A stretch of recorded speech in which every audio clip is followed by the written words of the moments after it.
In a world overrun by zombies, where the creatures roam the streets, destroying everything and preying on anyone they encounter, life seems like hell for most people. But not for Akira Tendou. For him, his life was already like that of a zombie, an endless cycle of work. Tomorrow, he would still have to return to the office. It all began 3 years ago when he landed his dream job. He thought his life would be filled with happiness, and at first, it was. Everyone was friendly and cheerful, and on his very first day, he even met Saori Otori, a captivating woman. Everything seemed perfect for Tendou, but reality often disappoints. After a lively office party, the atmosphere changed drastically. His coworkers switched into drone mode, working 2 straight nights without rest, and Tendou wasn't allowed to go home until 2 days later. That was when he realized the company was going to exploit him. The next morning, he woke up with no motivation to work, but he had gone to college for this, so he decided to tough it out. The company had wonderful policies like unusable paid leave, unpaid overtime, underpaid workers, and bosses who screamed like toddlers. On top of that, there were debilitating health issues no one cared about. By the second year, Tendou began breaking down as his health worsened, and his boss piled even more work onto him. The only things keeping him sane were Saori and the hope of being with her. But then, things took a turn for the worse. Saori turned out to be close with the company's CEO, and that was the end of what little remained of Tendou's sanity. He didn't know why he was still holding on to that job. He once even walked into traffic, hoping to get hit by a truck, but no such luck. He couldn't find another job because every workplace was just as bad, and quitting would only make things worse for his coworkers. By the 3rd year, Tendou was utterly depressed. He even tried throwing himself in front of a train to avoid going to work, but failed. Now, he was in full zombie mode, thinking only about work, seeing the world in black and white. This morning, he woke up with a slight panic attack, dreading the office. He got ready and dragged himself out of the house, only to find a notice in his mailbox. He had forgotten to pay his parking permit fee, so he headed to the building management office to explain. But when he knocked, there was no answer. The door was slightly ajar, so he stepped inside, only to find not the usual manager, but the building manager chewing on someone's intestines. That was the first splash of color he had seen in a long time. Tendou ran outside but found even more zombies roaming the streets. He turned and sprinted upstairs, thinking, what should I do? If this keeps up, I'll be late for work. But as he watched a plane crash overhead, he had an epiphany. All the bosses who had made his life hell were probably dead. He no longer had to go to the office. His life had meaning again, and the world regained its color. From the rooftop, he thought about all the things he could do with his newfound freedom. He remembered Saori and wondered if she was okay. He decided to confess his feelings to her, even if it killed him. Who cared? That fat CEO probably couldn't outrun zombies, so he was surely dead by now. Tendou rode his bike to Saori's place, but there, he found his boss's shoes. His boss was standing there, now a zombie. Tendou seized the chance to resign by throwing his boss out the window. Unfortunately, Saori was there too, already turned. With tears in his eyes, Tendou confessed his feelings for closure, then ran before she could eat him. That night, he pondered what to do next. The world was in chaos, and he could die at any moment, so why not make the most of it? He made a bucket list of things he wanted to do before he died. The next morning, Tendou woke up from a nightmare about his horrific work conditions but felt relieved because his world was now much better, even in the midst of a zombie apocalypse. Filled with newfound energy, he cleaned his room for the first time in years and felt amazing. He grabbed a beer from the fridge and enjoyed it as his first freedom beer. On the TV, the news reported chaos in the city, fires breaking out everywhere, and even the newsroom being under threat. The news anchor stubbornly stayed at his post. When the broadcast cut off, Tendou knew the world had fallen, but that wasn't his concern right now. He just wanted to drink beer and relax to make up for years of suffering. However, when he went to grab another beer, he realized his fridge was empty. This was the worst thing that could happen today. He had to go out to find beer, even if the journey wouldn't be easy. In another room, a couple was panicking over the apocalypse. The man said if they could survive one more day, maybe they'd be rescued, but no one came. He stepped out onto the balcony and prayed for someone to help. That's when he spotted Tendou climbing down a pipe. Shocked, the man urged Tendou to come inside, but Tendou said he was fine and just needed to grab some supplies. He introduced himself as a neighbor, and the man introduced himself as Mikio Kosaka. Tendou offered to pick up instant noodles and toilet paper from the convenience store for them. As he rode his bike through the streets, zombies began chasing him. He knew that if he got surrounded, he could die, but he refused to let today pass without beer.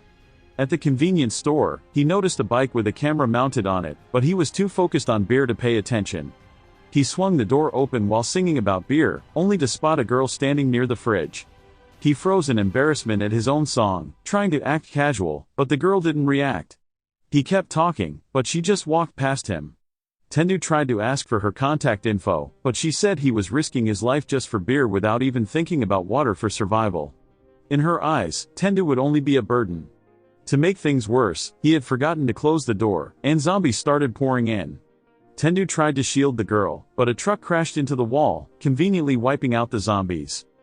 From this incident, Tendou learned to analyze risks and always close the door behind him. He hoped to see the girl again, but for now, he had to escape since his bike was wrecked. Luckily, he found a scooter and got away.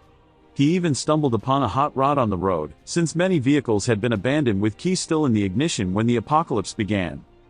On his way back to the apartment, he stopped by Kosaka's place but only found a bloody mess. That night, it hit him that he could die at any moment, but he wanted to live life to the fullest. He started writing a bucket list of things he wanted to do. Elsewhere, a girl in a penthouse began her morning routine by running 10 kilometers on a treadmill. She was serious about survival, analyzing zombie movement patterns. She needed to go down to observe the zombies and gather supplies, which was why she was at the convenience store when she met Tendou. She had already analyzed everything, even predicting the truck that crashed into the store. Watching footage of Tendou, she thought maybe his way of living wasn't so bad after all. In another survivor group, a little girl cried over the loss of her father. The club manager tried to comfort her, but his subordinate reported that the zombies were returning. The manager told the girl to stay strong and promised to come back. They went out to fight the horde of zombies to protect the others. Meanwhile, Tendou was living his best life with his new motorcycle. He headed to Shinjuku district to find his best friend, Kenichiro Ryuzuki. That morning, Tendou tried to grow a cool beard using a marker but failed and ended up shaving it off. He received a message on his phone and was thrilled that the internet was working again. He sent messages to his friends but realized most of them were probably dead due to the low network traffic. This saddened him, making him regret the years he spent working overtime instead of being with his friends. He found Kenichiro's contact and knew his friend was a fighter, so he wouldn't have given up so easily. Meanwhile, Kenichiro had been trapped in a room for 3 days with only water, a hallway full of zombies, and a female zombie with him. His love for bondage was the only thing that saved him. He had resigned himself to his fate, but suddenly, Tendou called, asking for his location in Shinjuku. Kenichiro doubted Tendou could make it without being eaten by zombies, but Tendou refused to give up. On the way, Tendou remembered the time he met Kenichiro for drinks. Kenichiro, a successful real estate contractor, had advised Tendou to quit his job, but Tendou was too trapped in his own struggles to listen. He got angry and cut their meeting short. Now, he wanted to apologize. Meanwhile, the club manager from earlier was nearly killed, but a car horn distracted the zombies, saving him and inadvertently freeing Kenichiro. Tendou arrived, shouting an apology for not listening to Kenichiro's advice back then, but his yelling attracted more zombies. They ran to the rooftop, but the zombies chased them. Tendou suggested jumping to the adjacent roof. He made it, but Kenichiro hesitated. Kenichiro finally confessed that he also hated his job and had been boasting to hide his dissatisfaction. He wanted to be a stand-up comedian. Tendou assured him there was still time, and Kenichiro jumped, though he ended up losing his clothes midair and nearly fell. Tendou pulled him up, but Kenichiro scratched himself in the process. That night, they drank together, naked like true best friends. Tendou was playing a zombie game on the rooftop but died in the game. Kenichiro was cooking, and Tendou was amazed by his skills. Kenichiro mocked Tendou for having no luck in love. Tendou vowed to go on a date that day, but his options were limited. Kenichiro looked at Tendou's list and called it unrealistic, like meeting a flight attendant in the middle of the apocalypse. Kenichiro added his own dream of becoming a comedian to the list, and Tendou had to go along with it. Tendou suggested going to the mall to pick up a large flat-screen TV, so they set off in a hot rod. However, they got trapped in a burning dead end, with a zombie firefighter and a truck approaching. Tendou remembered his beer-drinking experience and decided to jump over the truck. They succeeded, but an explosion forced them into an underground mall full of zombies. They leapt off the bike and ran into a store with a slightly open door, shutting it just in time. A flashlight turned on, and they met 3 women and 1 terrified man. The group suspected Tendou and Kenichiro were infected, but after some reassurance, Kenichiro was relieved to find other survivors. One of the women, Reika, complained about being trapped but noted that at least there was food and drinks. They introduced themselves as Reika, Maki, and Yukari, flight attendants who had just landed in Japan when the apocalypse began. Tendou saw an opportunity to date a flight attendant but lacked the courage. He tried approaching Yukari but failed miserably. Meanwhile, Kenichiro had already managed to get close to Maki. Tendou attempted to be funny by downing a bottle of alcohol, turning the mood into a party. However, he ended up vomiting, and Yukari checked on him.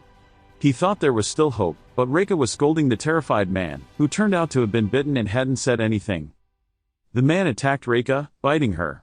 Her screams woke Kenichiro and Maki. Maki, still dazed, didn't react much, but when Reika turned into a zombie and attacked, she tore into Maki's face. Kenichiro knocked Reika down with a suitcase. Meanwhile, Tendou and Yukari were chatting about their jobs when the man bit Yukari. Tendou took him down but couldn't save Yukari. Crying, he ran off and met Kenichiro, who was carrying the flat-screen TV. They escaped on the motorcycle, and Tendou reflected on his dreams. When he was young, Tendou was like a young John Wick, fighting upperclassmen over a dog. He woke up from his dream. Kenichiro saw the news that Japan was in chaos, but remote mountain villages were safe. Tendou was sure his family was unharmed. While helping Kenichiro dye his hair, Tendou declared he wanted to become John Wick, saving people from zombies. Kenichiro was skeptical since Tendou had no weapons, but Tendou already had a plan: become a superhero and add it to his list. They headed to the aquarium, which had been abandoned by its staff. Tendou found what he was looking for. Meanwhile, a bus full of people was trapped amidst zombies. The driver assured them they were safe inside, but a man opened the door, letting the zombies in. A girl escaped to the aquarium, thinking it would be safe inside. Suddenly, horror movie logic took over. The girl tripped, and, unluckily for her, Naoki Atenbu, now a zombie, sprinted straight toward her from the horde. Just as she was about to be devoured, Teru Tendou burst out of the aquarium and tackled Naoki, throwing him 10 meters away. This was his secret weapon, a shark suit from the aquarium that protected him from zombie bites. If sharks couldn't pierce it, zombies definitely couldn't. With this, he achieved his dream of becoming a superhero. He saw more people in need of rescue and directed them into the aquarium for safety. Among them, he spotted his second love, Shizuka Mikazuki, but there was no time to dwell on it. Naoki was back for round 2. Though the shark suit shielded him from bites, the attack still hurt. After being knocked down, Tendou was swarmed by zombies like an Olympic relay team. Kenichiro Ryuzuki simply said, "You're on your own now, bro."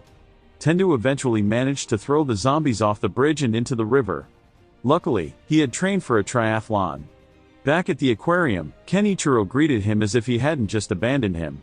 Tendou approached Shizuka to chat, but she ruthlessly insulted him instead. Kenichiro tried to defend Tendou, but Shizuka's words were too sharp.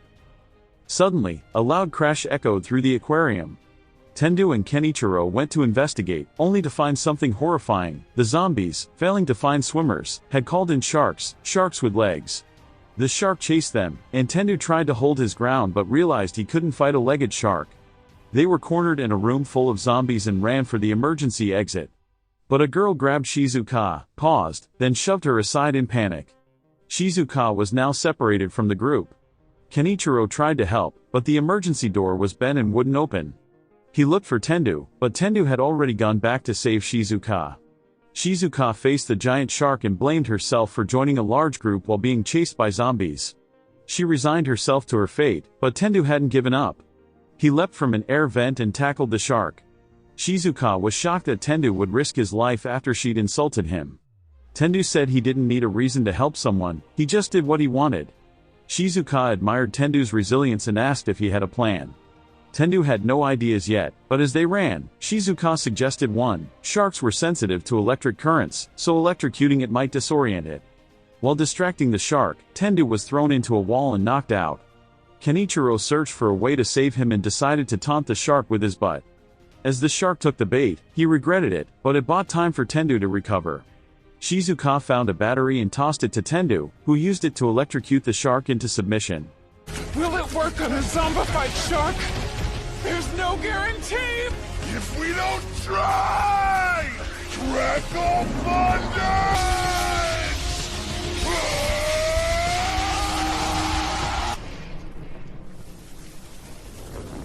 After escaping, they regrouped outside. Kenichiro asked if Shizuka wouldn't join their group, but she declined for now.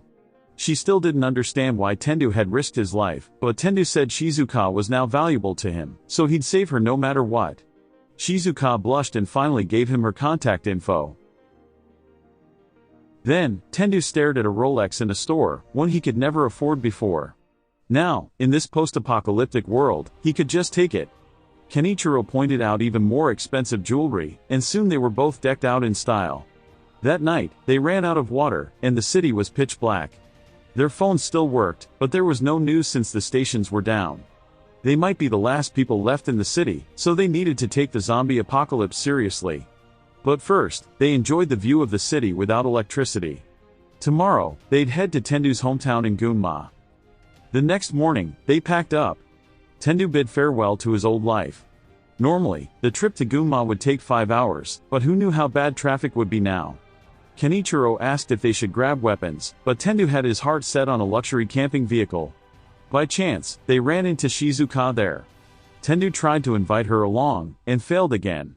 Kenichiro managed to strike up a conversation and learned Shizuka didn't have a driver's license, so they convinced her to join them for safety. At the car exhibition, they marveled at awesome vehicles like armored RVs. Shizuka initially picked a practical, fuel-efficient one, but Tendou fell in love with a high-end camper. Shizuka protested, but seeing another RV made her hesitate. They teased her for suddenly caring about design after preaching practicality. However, their noise attracted zombies, forcing them to jump into a random RV and escape. As they left the city, Tendou drove the RV while Kenichiro rode a motorcycle alongside. Tendou wondered why the roads were so empty, even on a weekend. Shizuka guessed no one had time to flee when the zombie outbreak hit. Tendou asked what Shizuka knew about zombies. She speculated it was a virus, and a vaccine could save the world, but first, they had to survive. That night, as they prepared to camp, they found nails on the road, and the worst thing in a zombie apocalypse appeared: humans. The gang's leader was Gonzu Kosugi, Tendou's old boss. Kosugi had deliberately caused their accident to trap them, intending to force Tendou back into his old job. Shizuka called out Kosugi, who pretended to help but was really just a scavenger. With no choice, Tendou was forced to work again, and his personal hell resumed. Shizuka tended to Kenichiro's injuries, and he apologized, but Shizuka said this had been Kosugi's plan all along. Tendou saw other workers being exploited but couldn't do anything. While moving equipment, Tendou found beer and wanted to chill it for everyone, but Kosugi exploded at him for wasting electricity just to please the workers. Tendou was hit with PTSD, but the other workers saw the beer, and Kosugi had no choice but to share it to avoid a riot. He even used zombies as laborers, telling Tendou to be like them, mindless tools. That night, Kenichiro asked Shizuka if she'd noticed Tendou's strange behavior. Shizuka, who understood the feeling of being exploited, shared stories from her own childhood. As a child, she found a puppy on a rainy day and wanted to keep it, but her father told her to eat the dog, deeming it useless. Her father wanted Shizuka to be cruel and indifferent to the weak. Back in the present, Kosugi pretended to be friendly, welcoming Tendou and his team while partying. Two men asked pointless questions, like whether they'd get infected if they were with a female zombie. When they ran out of beer, they ordered Tendou to fetch more. Exhausted, Tendou tripped and dropped the beer.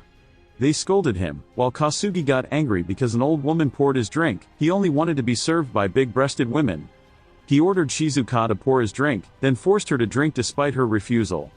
Kosugi wanted to get Shizuka drunk so he could take advantage of her, but Tendou, sleep-deprived and distracted by Kosugi's yelling, accidentally handed him an empty bottle. Kosugi flew into a rage, spewing 6 gallons of saliva in his tirade. Shizuka remembered how her father had taught her from childhood to use others, trying to strip away her heart and soul because a CEO didn't need such things. She had hidden the puppy in the attic, studying animal health to nurse it back to health. When the dog recovered, she was happy to have a friend, but her father killed it, not wanting Shizuka to develop feelings. Shizuka obeyed her father, feeling suffocated yet unable to resist. Now, Kosugi was doing the same to Tendou, crushing his self-worth. When Tendou dropped a can of food, Kosugi berated him as stupid and useless, then pretended to be kind, saying it was for Tendou's own good, offering him a safe place in his compound. Tendou, his rationality slipping, became trapped in Kasugi's manipulation. As night fell, Tendou worked like a zombie. Shizuka, inside the RV, found Tendou's wish list and smiled, then added one more dream. The next day, some men on a supply run complained about Kasugi never working. One told them to close the truck door before zombies got in, but it was too late. At the compound, Shizuka and Kenichiro prepared to leave, but Tendou said he'd stay and work for Kasugi. Kenichiro couldn't believe it, but Tendou was serious, convinced he couldn't survive outside. Shizuka was about to leave but then remembered her childhood and saw herself in Tendou. She turned back and snapped Tendou out of it. Kasugi was just using him, wanting to turn him into a mindless drone. She tore into Kasugi, leaving everyone stunned. Shizuka didn't know which choice was right, but she refused to stay near Kasugi. She returned Tendou's wish list, showing him the dream she had added. Kasugi tried to snatch the book and stomp on it, but that finally triggered Tendou. He stopped Kasugi, stood up, and declared, "I don't want to see your face again." Kasugi tried to manipulate him once more, but Tendou shot back, "I don't care if that's my problem. Even becoming a zombie is better than working for you." They returned to the road. Tendou was happy to have checked off more than 30 dreams from his list, but Shizuka worried he would die if he kept this up. On the way, they found a truck surrounded by zombies, a sign there were survivors inside. Tendou put on his shark costume, ready to play superhero again, but the truck door swung open, and a historical samurai leapt out, jumping 20 feet and taking down zombies with a bow.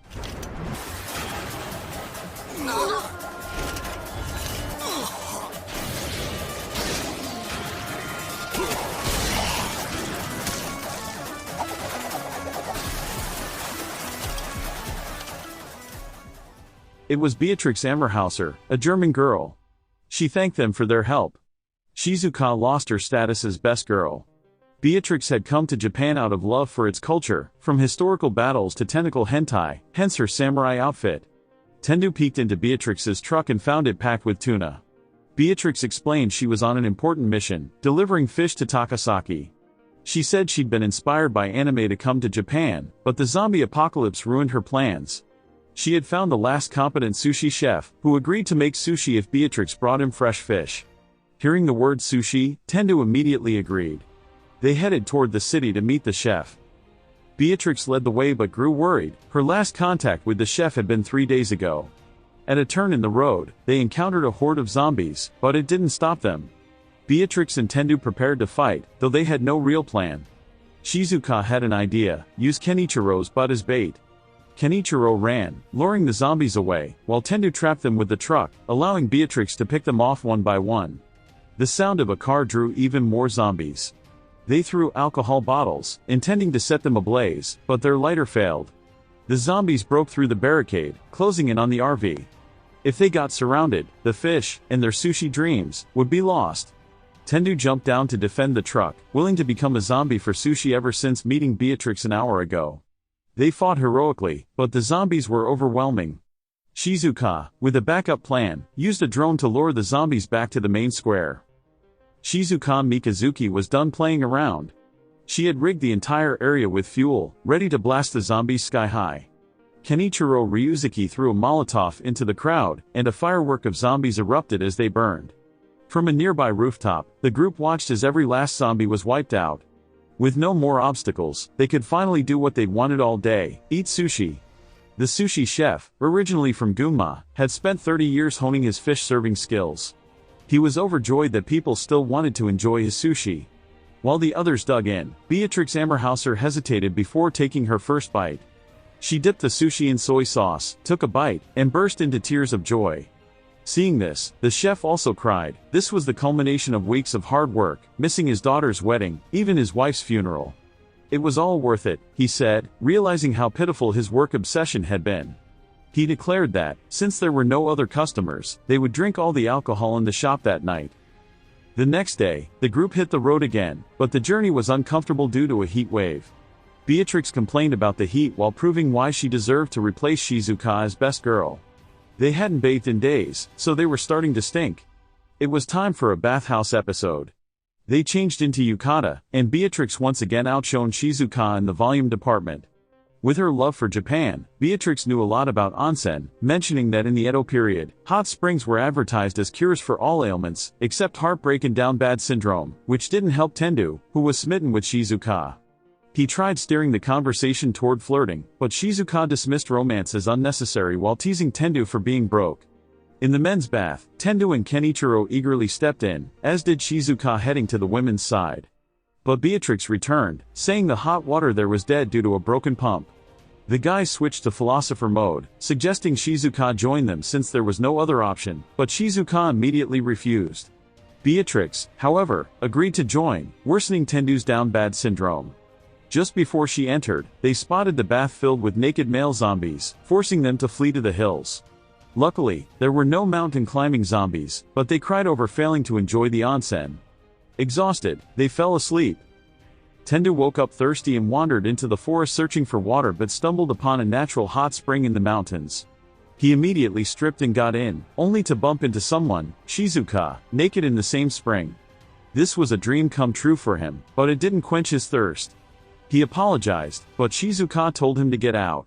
Tendou flipped the script, saying he'd rather die than leave this onsen. Awkwardly, Shizuka apologized for rejecting Tendou's ideas about relationships. She explained she'd been taught there were two types of people, those who were right and those with the resources to make themselves right. Her father had always defended his position by suing until opponents gave up.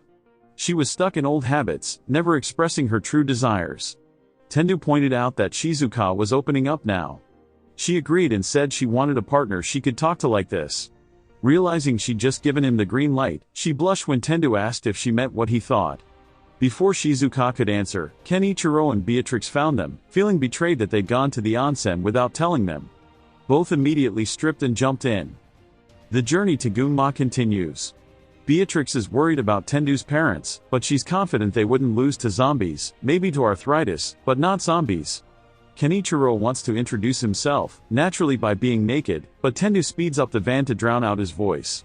Shizuka asks if Tendou is nervous, since he last visited his family 3 years ago. Tendou isn't nervous but thinks talking to his father will be awkward after their falling out. His thoughts are interrupted when Beatrix shouts about a barricade ahead. Tendou stops the van and checks, only to see the tunnel filled with hundreds of zombies. His village is on the other side, raising their concerns. Tendou doesn't recognize any villagers among the zombies, so he believes the village is still safe. Since they can't pass through the tunnel, they abandon the car and hike through the forest to go around the mountain. Though there's no reason his village would be overrun, Tendou starts to doubt. Shizuka points out that the other side of the tunnel is also sealed, meaning the villagers likely trapped the zombies from the city inside, saving themselves. Suddenly, a scream is heard. A man runs toward them, chased by a zombified wild boar. Beatrix shoots an arrow straight into the boar's eye. The man, Kongouji Hikoemen, thanks them. He explains that the town was overrun by zombies, so he fled to the forest. The group agrees that staying in the forest isn't wise. Hikoemen, a skilled carpenter, offers to build them a shelter. Tendou is excited, building a treehouse was on his bucket list. Hikoemen is glad to have help and teaches them carpentry. The type of treehouse depends on the tree, so they must consider the environment to keep the tree alive. Tendou shares that he always wanted to build a treehouse, reminding Hikoemen of his son. But when asked about him, Hikoemen falls silent. His son was bitten by his zombified wife, forcing him to kill them both. Tendou offers his support. They finish the treehouse, though Tendou refuses to use the slide after Kenichiro. The journey to Gunma village resumes. Tendou recalls his parents' stories about their treacherous journey to school, but those traps ensured zombies couldn't get in. They spot the village and walk through the forest. Tendou regrets not returning despite having many chances, vowing to make up for it. But the village is empty. Tendou panics, fearing they're dead, and frantically searches until he finds everyone gathered in a lodge. He apologizes to his mother and father, Kako and Takeru Minakata, for not visiting in 3 years. His father smacks him on the head, refusing to hear excuses, and tells the others to stay in a spare room. His mother prepares a meal from wild plants, impressing Shizuka with the village's self-sufficiency. The village is small and isolated, cut off in winter, so they grow their own food. City folk heard Gunma was safe, but those bitten hit it, ruining everything. They sealed the tunnel, and survivors now live in empty houses. Tendou helps his mother with chores, but she tells him to relax. He then helps his father in the fields, but the silence is awkward. Tendou tries to make conversation, but his father only gives short answers. That night, his father coughs up blood but hides it. They meet some city survivors, including Kanta Higurashi, whom Tendou recognizes. Kanta and his group head for the tunnel with bad intentions. Kanta, a true loser, is glad the world collapsed because he no longer has to follow rules. He robbed a tobacco shop and formed a gang of misfits, parallel to Tendou's list, but a criminal version. The next day, the girls transformed Tendou's hair into dreadlocks. The hairstylist, Yui Yanamine, had been working in salons for 10 years. Another girl, Tuko Kambayashi, was a lecturer in Tokyo, and Yukari was a film makeup artist. Tendou was impressed that Yukari had worked on Song of the Dead. Yukari shared that the sequel's filming had been disrupted by a zombie outbreak, initially thought to be a joke, but the death of a crew member proved otherwise. The village welcomed them with open arms, and Yukari wanted to stay. In another hut, Shizuka kept the fire going by blowing through a tube. An old woman thanked her, knowing the task was difficult. Shizuka wanted to learn traditional survival skills. The grandmother said rice cooked over the hearth tasted the best. However, an old man touched Shizuka, startling her. The grandmother shooed him away, explaining that he was senile and mistook Shizuka for his late wife. A man then asked for medicine for his sickle wound. Shizuka advised loosely bandaging it to avoid necrosis, leading people to assume she was a doctor. Though she denied it, she became the village doctor by helping so many. Kenichiro helped in the fields, observing the pit where waste was recycled into fertilizer. Rainfall in Japan eroded soil nutrients, so waste was reused. He saw Anju hugging her dog, a city kid who had lost her parents. Anju never smiled, so Kenichiro tried cheering her up by juggling, calling her Angie. He wanted to show off his trick of eating udon with his butt, but Anju refused. Beatrix was shown the water wheel that generated electricity for basic needs. The electric fence, powered by the wheel, kept out bears and zombie boars, but Beatrix was warned about the dangerous breaker box. That night, Tendou and Kenichiro chatted. Kenichiro was traumatized after slaughtering a chicken and might never eat chicken again. They spotted Kanta Higurashi. Kenichiro recognized him from a college class, but Kanta was unhappy to see them, blaming them for his misery in school. Later, Tendou drank with his father, Takeru, under the stars. He admitted that while he once idolized city life, the village wasn't so bad now. He wanted to stay and help, but Takeru refused, urging him to pursue bigger dreams. Takeru also said dreadlocks didn't suit him. They laughed and enjoyed their time together. But the happiness was short-lived. Kanta and his gang of losers plotted to destroy the village, wanting to turn everyone into zombie food. Kanta held a personal grudge against Tendou. During the village night festival, someone spotted chaos. Beatrix, Kenichiro, Shizuka, and Tendou investigated, finding the village overrun by zombies. Takeru handled damage control and search for Kako, ordering Tendou to gather his friends. Kanta and his gang drove a bulldozer, safe from zombies, laughing at those fleeing. Shizuka evacuated the sick to a house, but zombies swarmed in. A survivor she had helped as a doctor saved her, and the hunting squad fired at the zombies, but there were too many, forcing a retreat. Kanta blew up houses with dynamite. Shizuka was horrified, knowing the village would be destroyed if they didn't act. Kenichiro ran with Anju, but zombies closed in. Beatrix rescued them. Shizuka planned an evacuation to the suspension bridge to cut off the zombies, but the electric fence posed a problem. Beatrix said it only delivered a mild shock to zombie bears and boars, but when Kenichiro checked, the voltage was deadly. Someone had tampered with it. Kanta and his gang were responsible. Kanta confessed, saying he had a bucket list and wanted to hurt others, especially Tendou, out of envy for his happiness in college. Kanta Higurashi had always resented Teru Tendou for enjoying life while he suffered. He hated Tendou and wanted to see him turn into a zombie. Tendou understood the desire to live freely in one's final days, as he had with his own bucket list. But he couldn't let Kanta destroy the lives of villagers fighting to survive. He also hadn't repaid his parents' kindness, so he resolved to stop Kanta.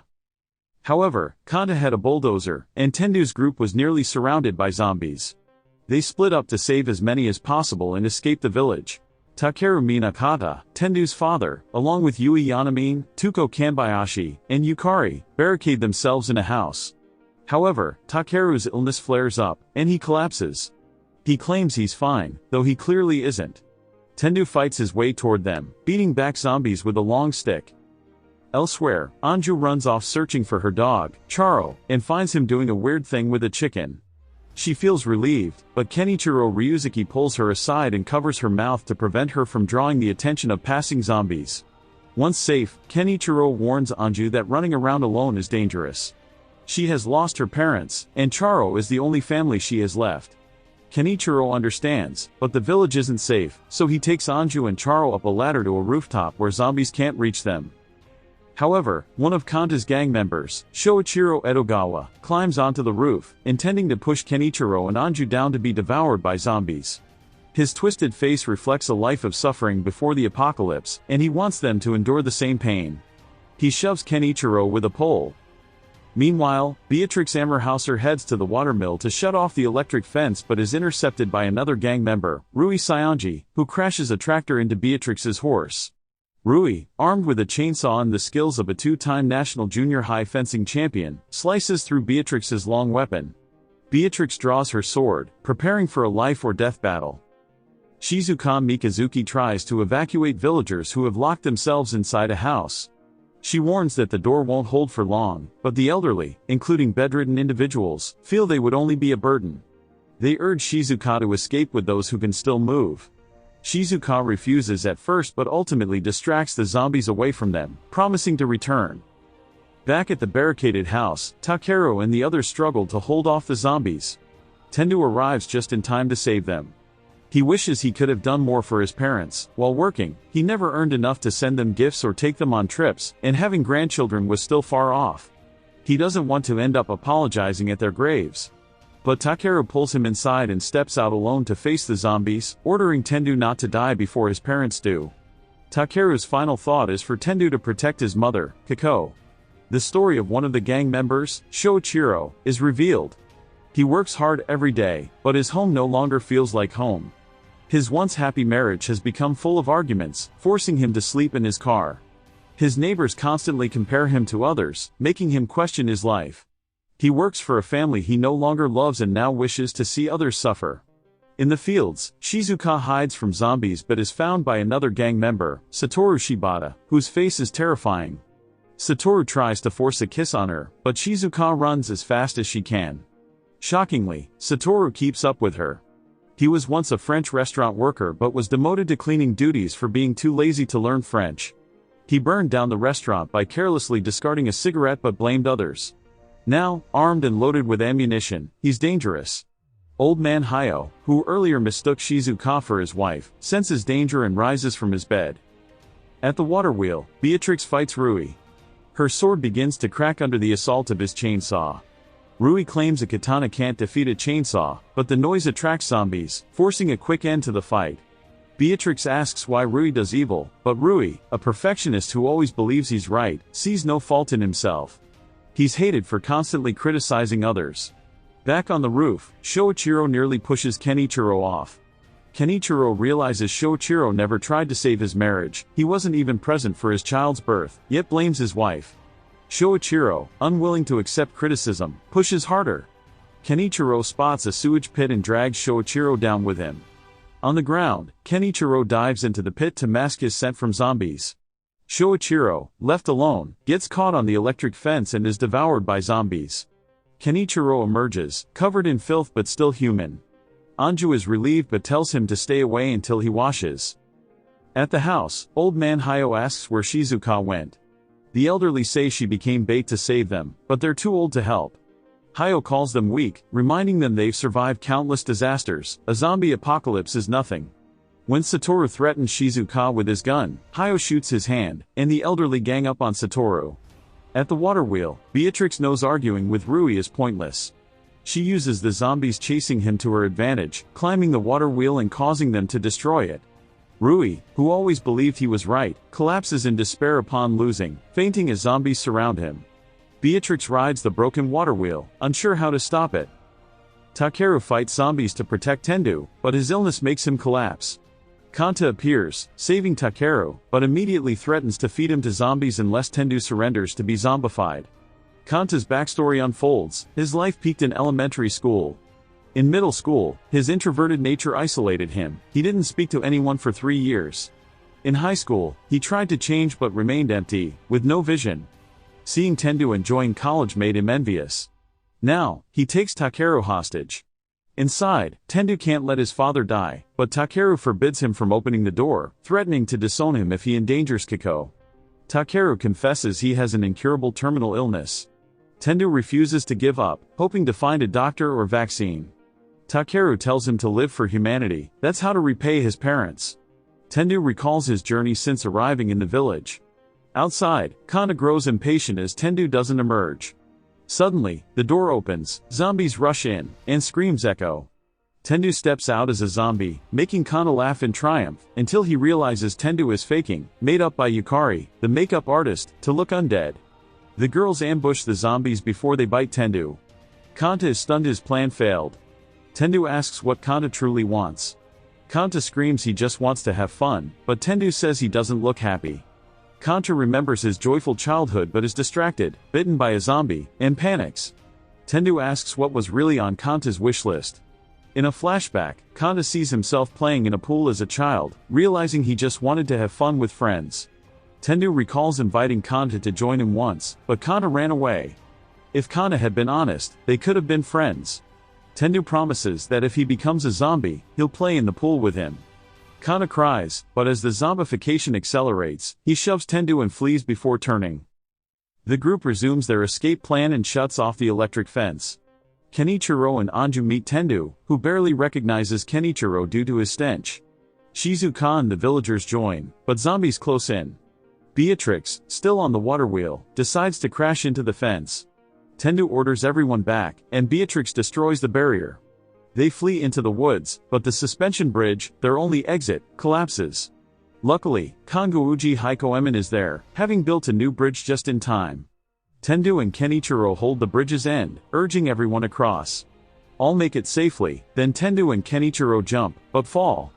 Beatrix and Shizuka check on them, they're fine, though Kenichiro's face is bruised.